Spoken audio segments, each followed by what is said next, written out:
형, 제가 지금 한숨을 후 하고 쉰 것은 좀 두 남자의 어머니 이야기, 아들 이야기에 이어서 이번에는 죽음에 대한 이야기. 사실 사람한테 제일 중요한 거는 사느냐 죽느냐 그거 아니겠어요? 햄릿의 그 전통적인 질문. 그렇지. To be or not to be. This is problem. 이것이 문제다, 그죠? 근데 역시 그 사실 그리고 전 세계에서 죽음을 다들 싫어하겠지만 가장 싫어하는 게 한국이라 그러더라고요. 그래서 스님들이 잿빛 옷을 입는 게 그게 죽고 나면 재로 변하기 때문에 가장 싫어하는 색이라 회색의 잿빛을 입는다. 이것을 한 스님한테 들은 적이 있어요. 그만큼 한국 사람들이 개똥밭에 굴러도 이승이 좋다. 이런 이야기를 하고 그 또 형이나 저나 거기 예외가 되겠습니까만 오늘 이렇게 얘기를 나누고 싶은 거는 조금 살짝 벗어나는 혹은 살짝 틈새 있는 죽음에 대한 생각을 형도 가지고 있고 저도 가지고 있는 것 같아서 이걸 뭐 사심없이 편하게 얘기를 나누고 싶어서 그런데 형 이 유튜브를 제가 찍게 된 게 형의 죽음에 대한 이야기를 듣고 이제 나는 죽어도 좋다 그 얘기를 듣고 저는 유튜브를 찍어도 좋다 이렇게 생각을 했거든요. 그때 난 죽어도 좋다 그리고 남은 삶은 덤이다 그 얘기가 지금 형 나이에 나올 얘기가 아니다 싶은데 어떻게 그런 얘기를 하게 됐는지 지금 공개하시죠. 일단 네. 그럴 나이가 아니라고 하는데 요즘으로 보면 그럴 나이는 아니지만 우리가 예전에는 보면 내가 이제 올해 새해 한갑이 됐어. 아, 축하합니다. 환갑. 우리가 한갑 잔치를 하는 거는 야 한갑까지 살았네. 그러니까 이거였었잖아. 예, 돌잔치에서 옛날에 역병 많을 때 돌까지 살았네 하는 것처럼. 그렇지. 그러니까 사실 예전으로 보면 우리가 죽음과 굉장히 가까운 시기에 조선시대 때 뭐 40 몇 세가 평균 수명이었대요. 벌써 가셨어야 되는 분이고. 그렇지. 저도 마찬가지고. 나이가 60을 넘어서면서 자연스럽게 이제 그 죽음이라고 하는 거를 많이 생각하게 되고 또 다른 하나는 죽음을 많이 이제 경험하게 되잖아요. 주변에서. 그렇지. 네, 뭐 가족들을 비롯해서 지인들, 친구들, 그죠? 네. 아버지의 죽음, 이제 6년 전, 7년 전 이렇게 됐고 이제 어머니가 그 죽음과 굉장히 가까이 네네. 계시니까 죽는다는 것에 대해서 자연스럽게 많이 생각해 보는 것 같아. 그거는 우리 이소은 박사도 마찬가지 아닌가? 맞아요. 저도 때때로 죽음에 대해서 생각을 해보곤 하죠. 그러다가 제가 참 묘하게 뭔가 일치한다 생각한 게 이제 남은 삶은 덤이다 라는 형 얘기를 듣고 문득 저는 한 20여 년 전으로 거슬러 올라가요. 그래서 그때가 이제 30대 정도였죠. 그때 제가 부산에서 지금 병원하고 있는 친구를 만나서 이렇게 물었어요. 진호야, 너 지금 죽을 수 있나? 이렇게 물었어요. 그랬더니 저를 한참 이렇게 보더니 그러는 거예요. 나도 죽을 수 있다. 서로 그런 얘기를 나눴어요. 그래서 왜 너 지금 죽을 수 있냐? 그랬더니 병원에서 마치면 집에 와서 아이들 아내랑 9시까지 함께 시간을 보내고 다 이제 애들 자유오고 나서 9시부터 2시까지 의학 공부를 해서 자기 정형외과 공부를 해서 그 다음 난치병 환자 뭐 어려운 사람들 돌보면서 한결같이 그렇게 살아왔다는 거예요. 그래서 다시 돌아가도 더 이상 최선을 다해서 살 수 없고 열심히 살아왔다. 그래서 나는 여한이 없다. 그래서 나는 죽어도 좋다. 이렇게 이야기를 해요. 저도 그때 뭐 절에 들어가 있었고 공부를 늘 열심히 한 것 같고 그다음에 양심에 어긋나는 짓을 한 적이 없고 다른 사람한테 도움되는 삶을 살아왔으니 뭐 이 정도면 되지 않았나 라는 생각이 들고 그러니까 내가 살고 싶었던 삶을 충실히 살았다면 이제는 떠나도 좋겠다. 한이 없겠다. 후회되지 않겠다. 이런 차원에서 그 친구하고 저는 죽어도 좋다. 그래서 소주 한 잔을 딱 기울였거든요. 그건 저한테 지금도 가끔씩 물어보면 지금 죽어도 좋아? 그러면 두 가지가 떠올라요. 하나는 죽어도 좋아, 하나는 죽으면 안 돼. 근데 죽어도 좋아는 개인적 차원에서는 죽어도 좋아요. 그러나 이 관계적 차원에서는 죽으면 안 돼라는 게 떠올라요. 당연히 아직 고등학생인 아들이 떠오르고 그 다음에 제가 없으면 경제적으로 힘들어질 아내가 떠오르고 그러다 보니까 죽음도 나 개인의 하나만의 것이 아니구나. 이게 어떤 사회적인 관계 속에 죽음도 있는 거구나 하는 걸 깨달아가는 요즘인 거죠. 저는 뭐 경험이 이 정도인데 형은 이제 남은 삶은 옛날 같으면 죽었는데 살아있으니 덤이다. 뭐 이것 외에 플러스 알파가 더 있을 것 같은데. 네. 예전에는 죽음을 생각했을 때 실제로 네. 죽는 게 두렵다 이런 생각 그런 생각을 많이 했었고 네. 또 그런 생각을 뭐 다른 내 스스로나 다른 사람한테 표현할 때 아직 애가 어리니까 내가 경제적인 부분들을 좀 책임져야지 안 그러면 얼마나 힘들겠어 좋은 합리화의 그 구실들이 있으니까. 그래서 사실 어느 순간에 보험물 나는 그런 보험이 있었거든. 어쨌든 죽으면 이 돈을 받게 돼 있는 보험이 있었어. 예. 그 뭐 자살을 하거나 아니면 뭐 사고로 죽거나 사유 어떻든 간에 사망하면 가족에게 뭔가 나오는. 근데 그거를 우리 아들이 30살인가 33살까지인가 나 그 자세한 거는 잘 모르지만 거기 될 때까지는 금액을 좀 그거를 키우고 네네. 그 이후에는 없는 걸로 이제 원래는 내가 80을 먹고 죽어도 그 사망보험금이 나오는 게 있었는데 네네네. 그 그러다 보니까 너무 작은 거야. 네네네. 그래가지고 요 시기까지는 이제 내가 죽으면 좀 많이 나오게. 아들이 33까지는. 네네. 뭐 충분하진 않겠지만 그래도 그래서 왜냐하면 뭐 30이 넘으면 그래도 이제 살아갈 수 있는 부분들이 있으니까 맥시멈을 33까지 받군요. 네.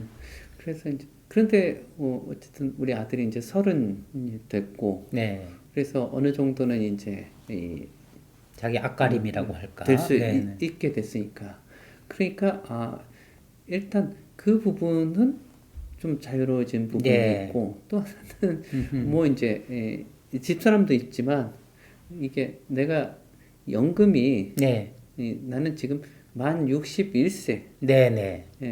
올해부터 나오게 돼.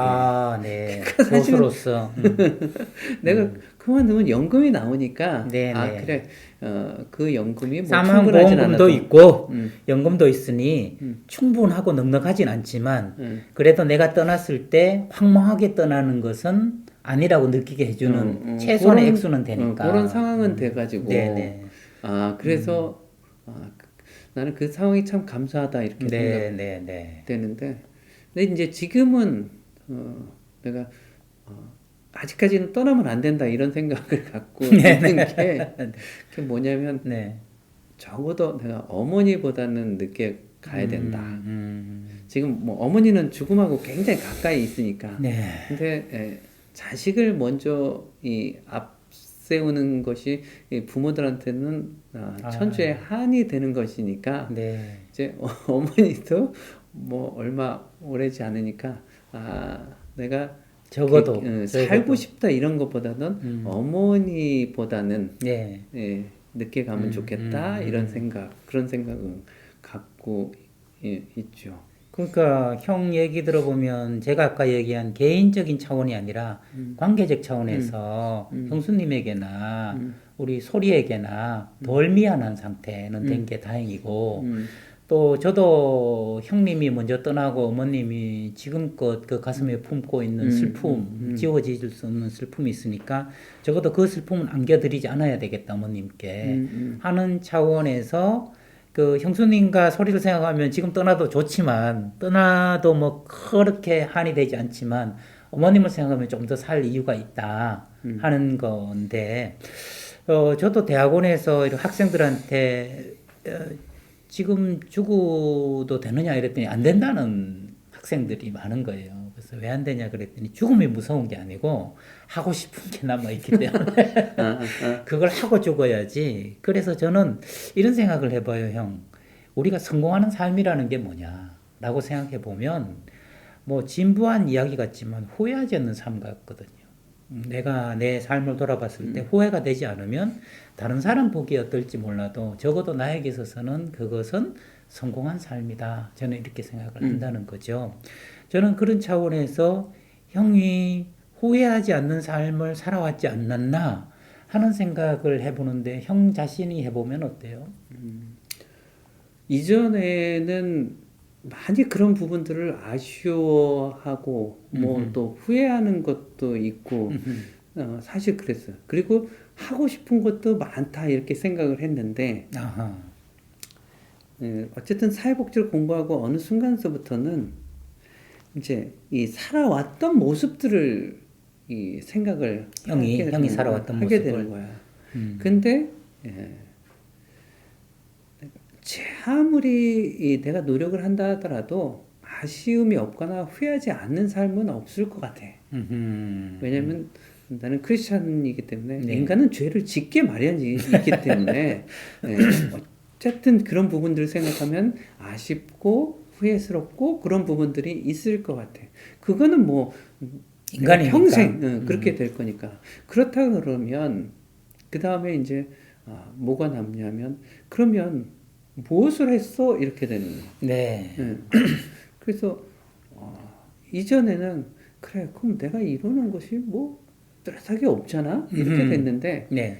그것이 아니라 내가 살아오는 과정 속에서 사람들과 같이 어우러져 살고 내가 일정 부분 그런 사람들에게 기여했었던 부분들이 있으니까 그래 그런 것들은 꼭 뭐 돈이 얼마다 아니면 지위가 어떻게 된다 이런 게 아니라 결국 사람이 자산이 되는 것 같아요. 네, 네. 근데 예전에는 내가 어렸을 때는 그런 생각 진짜 했어요. 나는 진짜 인복도 지지리도 없다. 사실 아버지에 대한 원망이나 이런 것들이 네, 있어요. 네. 내가 저런 아버지도 만나고 막 이런 생각도 네, 네, 네. 했었는데 근데 이 살아오면서 보니까 내 주변에 좋은 사람들이 너무 많은 거야. 네. 그러니까 그런 사람들이 옆자리를 내주지 않았으면 그럼 내 삶이 참 비참하다 할까 외롭다 할까 그런데 네, 네, 네. 보면 생각해 보면 그래 이 사람하고도 내가 좋은 관계지 좋은 마음이고 그리고 특히 이제 그런 것들을 많이 가질 수 있는 행운이라고 하는 것은 또 교수니까 네, 네. 계속해서 제자들을 만나게 되고 현장에 나가 있는 졸업한 동문들 제자들도 계속 좋은 관계로 이렇게 돼서 이 인간 관계라고 하는 것이 굉장히 생각해 보면 굉장히 풍성하다. 그런 관계 속에서 내가 그들에게 뭐 때로는 부족하고 안 좋은 것도 있었겠지만 그러나 어떤 식으로든지 또 선한 영향력도 있었을 거고 또 한편으로는 그렇게도 생각해. 내가 잘못했다면 그런 것들도 그들에게 교훈이 될 수 있는 거야. 왜? 난 저 사람 저렇게 행동하지 않아야지.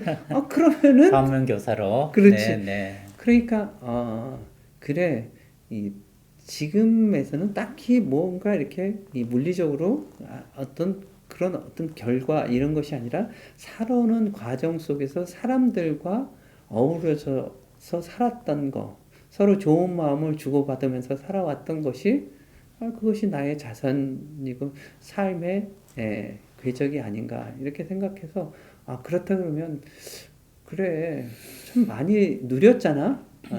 누렸다는 생각. 많은 사람들의 사랑과 관심 같이 누렸잖아. 그리고 내가 좋아하는 커피 그래도 마음껏 마셨고 네, 그리고 여행 좋아하는데 그래도 뭐 화려한 여행은 아니지만 네, 네, 뭐 여행도 다니고 특히 산 같은데 네, 네. 이렇게 즐겨 뭐 이만큼 즐겼으면 되지 뭘 또 더 즐기려고 하는가 네. 이런 생각이 들었어요. 네. 그 형 얘기를 들으니까 저는 장인이신 이근우 선생님이 생각나는데 이번에 3주 동안 코로나로 집에 계시면서 종이에다가 써보셨대요. 내가 제일 중요하게 여기는 게 뭔가 썼더니 세 가지가 써지더래요. 첫 번째가 건강, 두 번째가 인간관계, 세 번째가 돈. 저는 그 얘기를 듣는데, 인간이 죽기 전에 살아있을 때, 그래도 소위 행복이라는 거를 누리려면, 뭔가 살아있는 데서 기쁨을 누리려면 자동차와 같다는 생각이 들더라고요. 형도 자동차를 좋아하지만, 자동차가 미션이 나가고 엔진이 고장나면 못 가잖아요. 그게 저는 건강 같단 말이죠. 자동차 혼자 타는 것보다 좋은 사람과 타고 가는 게 즐겁잖아요. 근데 기름이 없으면 못 가잖아요. 기름이 돈인 것 같아요. 그래 맞아요. 그러니까 우리가 돈이 있으면 불행해진다 이런 거 아닌 것 같아요. 그러니까 최소한의 돈은 있어야 되는 것, 기름은 있어야 되는 것 같고, 그다음에 차에도 좋은 사람을 태워야 되는 것 같고, 건강도 해야 되는 것 같고. 그러면 건강은 개인적 차원이라면 관계적 차원에서 인간관계, 그리고 그것들을 또 원활하게 가능하게 하는 경제적인 것, 자본주의에서 하니까. 근데 이제 그것이 형에게는 골고루 이루어지지 않았나 싶은 생각이 들고, 특히 인간관계 측면에 있어서 저는 어떤 생각을 하냐면 젊을 때는 그 인간관계나 성취에 대해서 바라는 바가 크지만 성글고, 나이가 들면 작지만 야무져지는 것 같아요. 그렇기 때문에 이근우 선생님의 지인분들이 정년퇴임하시고 나서 이런 얘기를 많이 한대요. 요즘도. 돌아보니 지난날 내가 한 게 아무것도 없어. 그러면 이근우 선생님이 그런다는 거죠. 자네 나이가 지금 몇이야? 85세 곱하기 3을 해봐. 그러면은 그만큼 밥을 먹고 똥을 쌌을 거 아니야. 그 똥이 어디 가도 거름이 됐을 텐데 그것만 해도 세상에 이런 게 많지. 이근우 선생님답게 그렇게 답변을 하셨다는 거예요. 내가 눈 똥조차 세상에 거름이 돼서 기여를 했다면 내가 기여한 것들이 얼마나 많을까요? 혹은 실수한 것들도 반면교사가 돼서 얼마나 가르침을 줬을까? 이걸 젊었을 때는 생각할 수 없는 거지만 나이가 들어보면 저도 형한테 이렇게 돌아오게 된 것이 역시 구간이 명간이고 형만한 사람이 없다. 이런 걸 알고 돌아오게 된 거 알겠어요? 형 얘기하는데 이런 생각이 드는 거예요. 형은 지금 떠나셔도 저한테 기여한 바가 충분해요. 그것만 해도 크네. 그렇죠. 그러니까 가까운 사람과 사이좋게 지내는 것. 내가 사랑받았고 사랑 줬다는 것. 뭐 그랬으면 이게 뭐 세계적인 뭐가 안 되더라도 남과 비교를 내리는 순간 나는 위대해지는 거 아닐까 싶어요. 그래. 남과 비교를 하는 순간 한없이 초라해지지만 나 자신으로서 부끄럽지 않고 의미 있게 사랑받고 사랑주고 살았다면 수즈키 히데코 수녀님이라고 저는 이제 가톨릭 신자가 된 지 몇 년 안 되는데 이 수녀님이 임사 체험을 하셨다는 거예요. 죽어서 마지막 단계에 가서 질문 하나를 받았는데 형 그게 뭔지 아세요?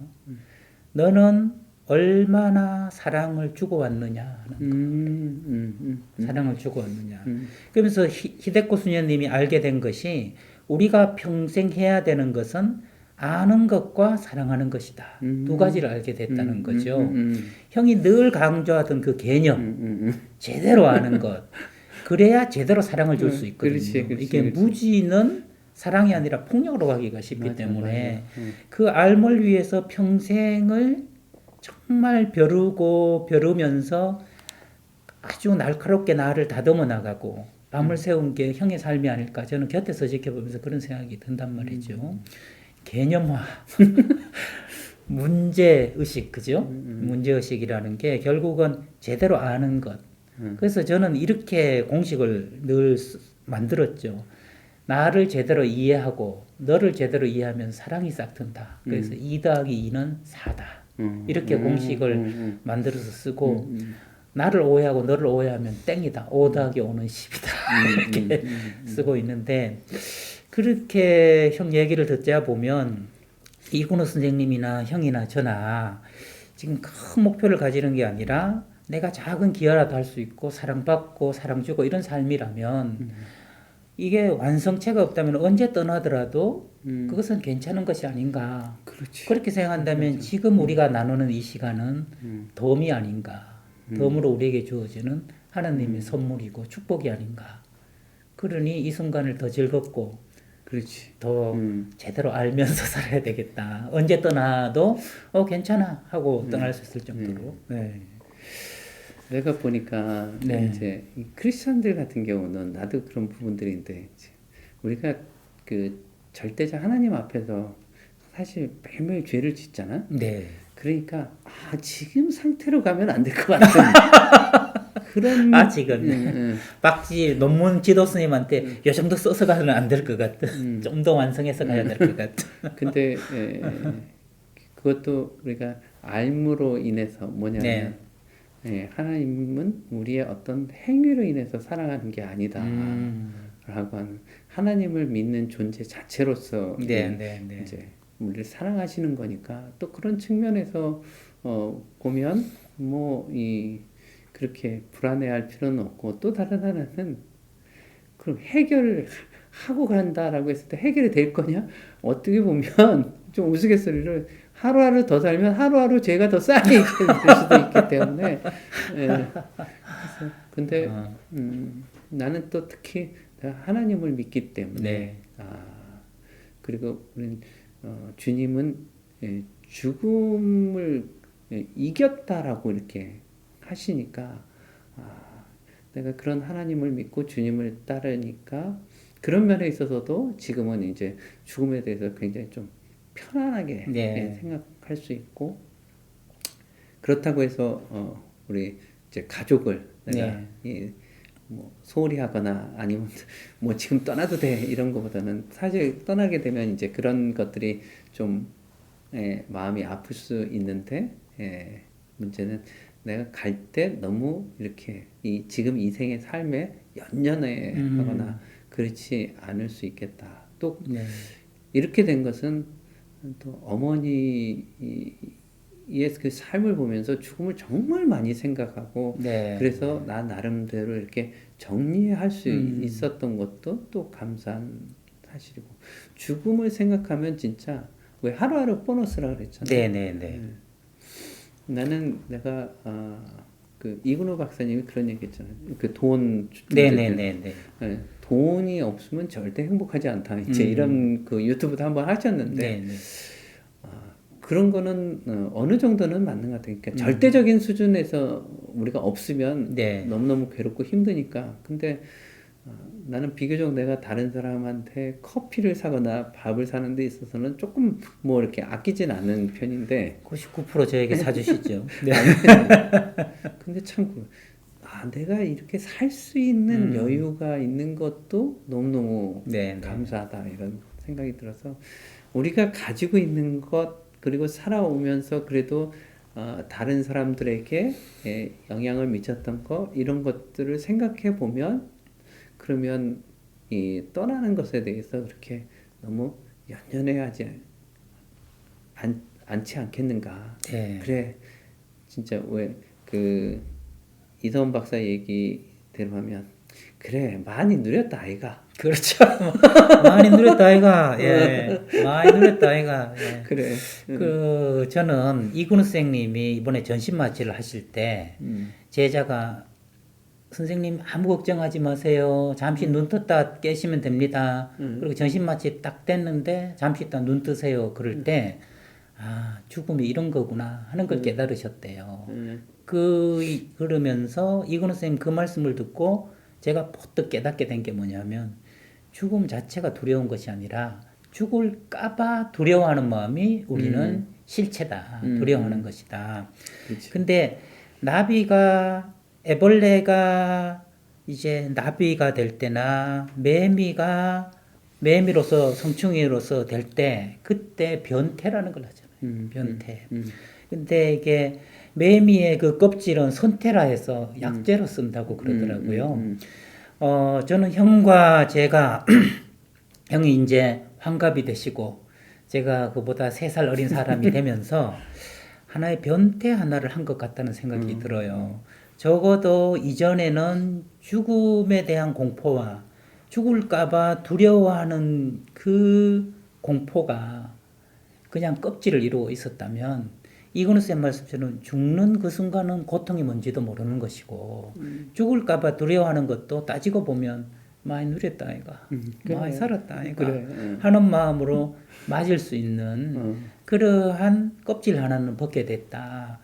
이렇게 맑게 벗게 됐을 때 저희들은 나비로서 또 매미로서 또 우리가 함께 유튜브를 통해서 우리가 뭘 바라겠어요? 여러분들한테 무슨 부귀영화를 바래요? 뭘 바래요? 그저 저희가 나누는 얘기가 여러분들 살아가시는데 작은 도움이라도 된다면 다행이고 그치. 방해가 된다면 거기서 또 배우시고 이런 마음으로 하고 저한테 오늘 제일 와닿는 얘기는 죽기 전에 오늘 형이 사주는 밥이나 맛있게 먹어야 되겠다. 맞아. 커피나 맛있게 마셔야 되겠다. 이런 생각이 맛있는 거 드네요. 먹어야지. 예. 형 우리 살아있는 동안 재미나게 예. 찰지게 삽시다. 예. 네. 그리고 우리 이거 보시는 분들도 지금 누리고 있는 것들 작은 거 네. 그게 사실은 굉장히 큰 거니까 그런 것들을 크게 느끼셔서 많은 것들을 누리고 그렇게 사시면 좋겠다. 네, 그 말씀 드리고 싶네요. 형 저는 끝으로 형한테 형 더 알고 싶고요. 더 사랑하고 싶습니다. 네. 고맙습니다. 네. 나도. 좋습니다. 여러분 함께 사랑하는 한 삶이 되시길 빌면서 다음에 또 두 남자의 이야기 다른 주제로 찾아뵙도록 하죠. 네. 고맙습니다. 잘 사세요.